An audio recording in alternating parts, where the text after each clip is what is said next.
तर जळगावमध्ये चाळीसगाव तालुक्याला मुसळधार पावसानं झोडपून काढले। यामुळे काढणीला आलेल्या पिकांना मोठा फटका बसण्याची शक्यता आहे। चाळीसगाव तालुक्यासह जिल्ह्यात अनेक ठिकाणी पावसाचा जोर अजूनही कायम आहे। डोंगरी आणि तितूर नदीला मोठा पूर आलाय। नदीकाठच्या नागरिकांना रात्री सुरक्षित स्थळी नेण्यात आलं। शहरातील अनेक सखल भागांमध्ये पाणी साचलंय। अनेक ठिकाणी वीज पुरवठा यामुळे खंडित करण्यात आलाय। अग्निशमन दलानं रात्रभर सायरन वाजवत नागरिकांना सतर्क केलंय। आपण बघू शकतो की जळगाव जिल्ह्याच्या अनेक तालुक्यांमध्ये रात्रीपासून त्या ठिकाणी मुसळधार पाऊस सुरू आहे। आपण सध्या जळगावच्या चाळीसगाव तालुक्यामध्ये उभे आहोत। रात्रीपासूनच जळगावच्या चाळीसगाव तालुक्याला पावसाने अक्षरशः झोडपून काढलेला आहे। डोंगरी आणि तितूर नदीच्या या ठिकाणी उगम स्थानावर मोठ्या प्रमाणावर पाऊस त्या ठिकाणी सुरू आहे।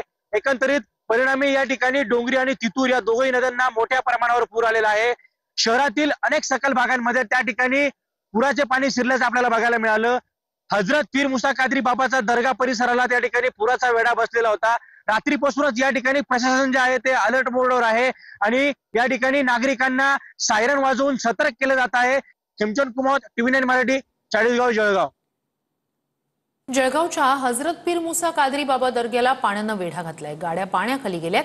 दर्गा परिसरातील अनेक स्टॉल पुराच्या पाण्यात वाहून गेले, तर अनेक दुकानांमध्येही पाणी शिरलंय।